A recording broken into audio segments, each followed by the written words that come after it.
Bismillahirrahmanirrahim. Wassalatu wassalamu ala Rasulillah wa ala alihi wa ashabihi ajma'in. Summa ma ba'd. Pada kesempatan kali ini kita akan lanjut serial tentang keajaiban kata di dalam Al-Qur'an. Pada video kali ini kita akan sedikit sharing tentang surat As-Saff. Allah Subhanahu wa taala membicarakan tentang Nabi Musa alaihi salam. Kemudian membicarakan Nabi Isa alaihi salam. Pada bangsa mana Nabi Musa diutus? Tentu Bani Israel. Nabi Musa alaihissalam berdakwah pada bangsa Bani Israel, ya kan? Nabi Isa alaihissalam di ayat selanjutnya, kepada bangsa mana Nabi Isa diutus? Bani Israel juga. Jadi keduanya diutus kepada Bani Israel. Jadi ketika Allah membicarakan Nabi Musa alaihissalam, Allah Subhanahu wa taala berfirman, "Wa idz qala Musa liqaumihi." Ketika Musa berkata kepada kaumnya. Jadi siapakah kaumnya di sini? Bani Israel. Sekarang di ayat selanjutnya, wa idz qala Isa bin Maryam ya bani Israel. Wahai Bani Israel. Nabi Musa alaihissalam berkata, ya qaumi, wahai kaumku. Ya qaumi lima tu'zunani, mengapa kamu menyakitiku wahai kaumku? Tapi yang unik adalah ketika Nabi Isa alaihissalam yang berbicara, dia tidak mengatakan ya qaumi, tapi dia katakan ya bani Israel. Yang aneh adalah keduanya adalah sama-sama Nabi dan Rasul. Keduanya berbicara pada bangsa yang sama. Lalu kenapa yang satu bilang ya qaumi, lalu yang lain mengatakan ya bani Israel di ayat selanjutnya? Nah, yang perlu kita ketahui adalah dalam tradisi masyarakat Arab, untuk menjadi bagian dari suatu kaum atau anak keturunan bangsa tertentu, maka ayahmu harus berasal dari kaum tersebut. Saya ulangi sekali lagi, untuk menjadi bagian suatu kaum, siapa yang harus berasal dari kaum tersebut? Ayahmu. Jika ayah saya dari Indonesia dan jika ibu saya berasal dari Arab Saudi misalnya, maka menurut hal tadi saya adalah orang Indonesia. Kan ada juga kisah tentang seorang ustadz yang berteman akrab dengan seorang rabi atau pemuka agama Yahudi, ya. Beliau sering berdialog dengan pemuka agama Yahudi ini. Jadi beliau dulu pernah berdiskusi dengan orang Yahudi ini, memberikan ceramah tentang Nabi Ibrahim alaihissalam pada non-muslim. Beliau membicarakan tentang peran Ibrahim atau Abraham dalam bahasa mereka itu di dalam Islam. Saat beliau menyampaikan, di sana ada seorang rabi yang betul-betul rabi banget gitu ya. Dan dia duduk di baris pertama. Uniknya, beliau ini nangis terus-menerus. Si rabi Yahudi ini nangis terus-menerus. Dan setelah acara selesai, dia mendatangi seorang ustadz tadi. Dan mulai menjadi teman yang baik. Sering bersama dan membahas beberapa hal. Saling tukar-menukar hal yang menarik tentunya. Beliau beralasan, ustadz tadi beralasan, saya ingin membahas tentang Musa dan Ibrahim di dalam menurut pandanganmu inilah alasan saya menjadi teman Anda. Ya, saya ingin membahas Nabi Musa dan Nabi Ibrahim. Karena Allah Subhanahu wa taala itu membicarakannya, Tuhan kami di dalam wahyunya banyak sekali membicarakan kaummu. Ya Bani Israel, ya Bani Israel, dan seterusnya. Jadi mungkin jelas kamu punya latar belakangnya, ya kan? Begitu kata Ustadz itu. Dan Allah berbicara kepada kaum kalian berdasarkan latar belakangnya. Maka saya ingin tahu dari sudut pandang Anda. Begitu kata Ustadz tadi yang melanjutkan. Jadi saya tidak ingin berbicara tentang kamu, tapi saya mau berbicara dengan kamu, kata Ustadz itu. Saya juga tidak mau menilai apapun dari kitabmu, tapi saya mau menilainya dari kamu saja gitu. Jadi coba ceritakan tentang apa yang Anda imani tentang Musa dan Ibrahim. Dan dia mengatakan hal yang luar biasa menggelikan. Ini jadi salah satu perbincangan yang luar biasa tentang Nabi.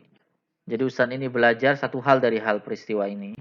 Kita memanggilnya Ibrahim, mereka menyebutnya Abraham. Tapi kita sebenarnya membicarakan dua orang yang sangat berbeda. Apa yang kita ketahui tentang Nabi Ibrahim, mereka tidak memahaminya. Kita memanggilnya Nabi Musa, mereka menyebutnya Moses, Taurat Moses, atau Moshe dalam logat mereka, Taurat Moshe. Tapi apa yang kita ketahui tentang Nabi Musa di dalam Al-Quran, jika Anda dengar tentang Nabi Musa versi mereka, Anda akan berkesimpulan Kamu mungkin sedang tidak membicarakan Nabi Musanya saya gitu. Mungkin kamu lagi ngomongin orang lain. Saya tidak tahu siapa yang Anda bahas ini. Itu bukan dia, kata. Mungkin kita berkata begitu. Jadi beliau, Ustadz ini berbeda pendapat hampir dalam segala hal. Hampir segalanya. Jadi kenapa beliau membahas ini? Jadi ini kaitannya dengan surah As-Saff. Salah seorang nabi mengatakan ya qaumi, yang satu lagi katakan ya Bani Israel. Lalu kenapa membahas si Rabi? Karena si Rabi tadi memegang pendapat bahwa untuk menjadi bagian suatu kaum, maka ibumu lah yang harus menjadi bagian dari kaum itu. Itu pendapat mereka, pendapat para Rabi Yahudi. Dalam agama Yahudi mereka memiliki pendapat ini. Jadi etnis itu bukan ditentukan dari ayah, tapi dari ibu. Lalu Ustadz tadi berpendapat, baiklah Rabi, mari kita bersenang-senang. Nabi Musa alaihissalam lari dari Mesir. Dia lari ke tempat yang bernama Madian. Dan Madian itu ada di Arab. Dan kamu tahu tentang ini kan ya Rabi? Ya tentu saja aku tahu itu Arab, kata si Rabi. Lalu kemudian dia bertemu seorang pria di Madian dan dia menikahkan putrinya dengan Nabi Musa. Jadi Nabi Musa itu menikahi orang Arab. Kamu bisa pahami dan sepakat ini dengan Rabi? Begitu kata Ustadz itu. Ya, dia menikahi orang Arab gitu. Oleh karena itu, anak keturunan Nabi Musa menurut pendapatmu adalah orang-orang Arab. Padahal Bani Israel itu adalah sebutan untuk anak keturunan Nabi Yakub, bukan bangsa Arab.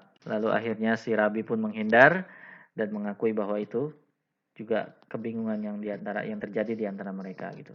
Jadi etnis itu berasal dari ayah. Karena itulah Rabi, kalian sebut kaum itu anak keturunan Israel, Yakub. Kamu tidak dianggap berasal dari bangsa ibumu, tapi kamu dari bangsa ayahmu. Semua manusia disebut sebagai anak keturunan siapa? Adam, bukan Hawa. Kita menyebut diri kita Bani Adam, anak keturunan Adam. Kenapa? Karena identitas ditentukan dari ayah. Dari sinilah semuanya berasal. Jadi nama terakhir silsilah dari Anda itu Adam. Karena dari situ awal mulanya. Sekarang kita kembali lagi. Untuk menjadi bagian suatu kaum, siapa yang harus berasal dari kaum itu? Jadi ketika Nabi Musa berkata, ya kaumi, tahu apa yang dimaksudkannya? Kalian ini adalah bangsaku karena ayahku berasal dari kalian. Nabi Isa di dalam Al-Quran tidak pernah sekalipun menyebutkan ya kaumi. Nggak pernah mengatakan ya kaumi. Dia mengatakan ya Bani Israel, wahai anak keturunan Israel. Dan dia secara teknis juga tidak bisa mengatakan ya kaumi. Karena bila mengatakan ya kaumi itu berarti ayahku berasal dari kamu. Tapi masalahnya adalah beliau tidak punya ayah. Jadi dia tidak bisa mengatakan ya kaumi, dia cuma bisa mengatakan ya Bani Israel. Jadi Al-Quran menjaga kisah kelahiran Yesus, Isa alaihissalam dari wanita perawan, Maryam. Lebih baik daripada Injil. Dengan hanya kata ya Bani Israel. Inilah yang disebut ketelitian yang melebihi kemampuan manusia. Allah Subhanahu wa taala tidak perlu membuat bagian Al-Quran secara terpisah sendiri agar kita meyakini bahwa Nabi Isa alaihissalam tidak memiliki ayah. Dia cukup membuatnya mengatakan ya Bani Israel. Itu saja sudah cukup. Jadi identitas itu berasal dari siapa? Ayah. Maka kita menyebut Rasulullah SAW Muhammad ibnu Abdullah. Atau Umar bin Khattab. Tapi kita sebut Isa ibnu Maryam. Oh, Allah merubahnya. Karena di sini Anda tidak punya identitas lain. Tidak ada ayahnya. Tidak punya ayah. Maka yang harus diucapkan adalah Maryam. Jadi tidak ada manusia lain yang pada saat kan Anda menyebutkan binnya, maka muncul nama perempuan. Kecuali siapa?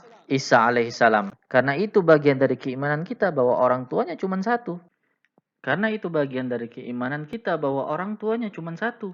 Tidak ada lagi, maka Anda harus ucapkan Ibnu Maryam. Ini merupakan penghormatan terhadap Ibunda Maryam alaihissalam. Dan pengesahan atas persalinannya pada saat perawan. Dalam salah satu Injil di bagian pertamanya adalah tentang silsilah keturunan Yesus. Tentang suami dari Maryam, na'udzubillah. Al-Quran membersihkan sepenuhnya tuduhan terhadap Maryam itu.